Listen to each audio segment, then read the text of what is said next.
Dans cette vidéo, nous allons apprendre à respecter les règles de calcul. Voici un exemple d'erreur très classique lorsque l'on fait des calculs. A égale 2 plus 3 fois 5. La plupart des gens pensent que ce calcul donne 5 fois 5, c'est-à-dire 25, parce qu'ils commencent par faire 2 plus 3 et après ils font la multiplication. Ce résultat et cette méthode sont fausses. Pourquoi? Parce que simplement, celui qui a pensé ça n'a pas respecté les quelques règles qu'il faut connaître. Les règles, les voici sous forme d'un podium. Dans un calcul, il y a plusieurs opérations en règle générale.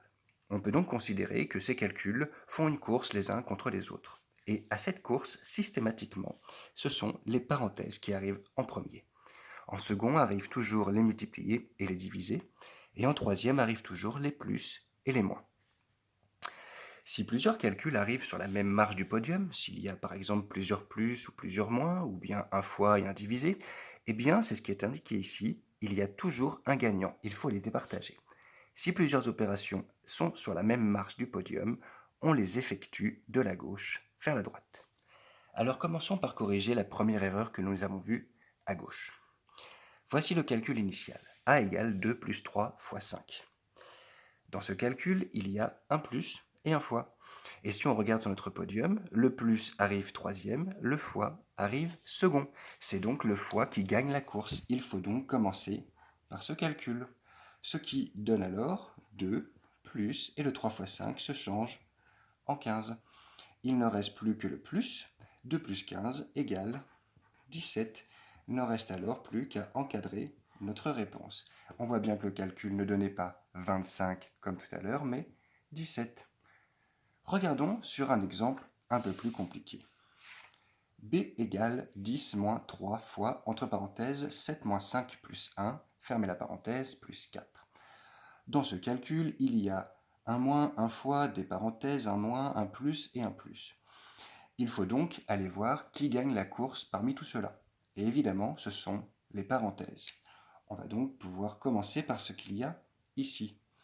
Mais dans cette parenthèse, il y a encore un moins et un plus. Il y a donc une seconde course à l'intérieur de la grande course. Un moins, un plus. Ils sont tous les deux troisième.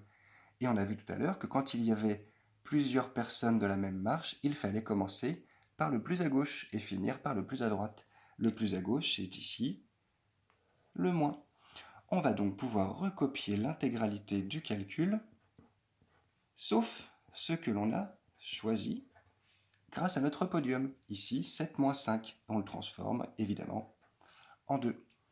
Et alors, on recommence la même opération, c'est-à-dire il y a plein d'opérations différentes. Il faut donc choisir à l'aide du podium.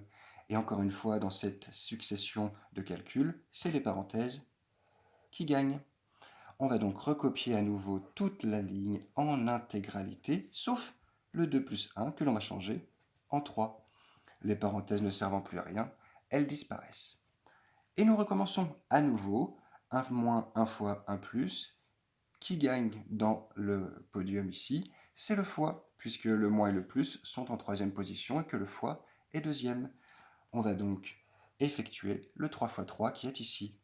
On peut donc écrire 10 moins 3 fois 3 font 9, plus et 4. Et on recommence. Dans cette nouvelle étape du calcul, il y a une nouvelle course avec un moins et un plus. Le moins et le plus sont sur la troisième marche du podium. Ils sont à égalité.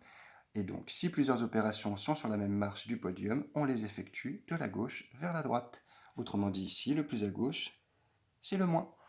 10 moins 9 font 1 et je recopie dans le même ordre le reste du calcul. Il ne reste plus que le plus ici qui court tout seul, donc évidemment c'est lui qui gagne. 1 plus 4 font 5. On n'oublie pas d'encadrer notre réponse. Et voilà, avec cette méthode et ces quelques règles à respecter, on ne se trompera plus dans les calculs. À vous de jouer!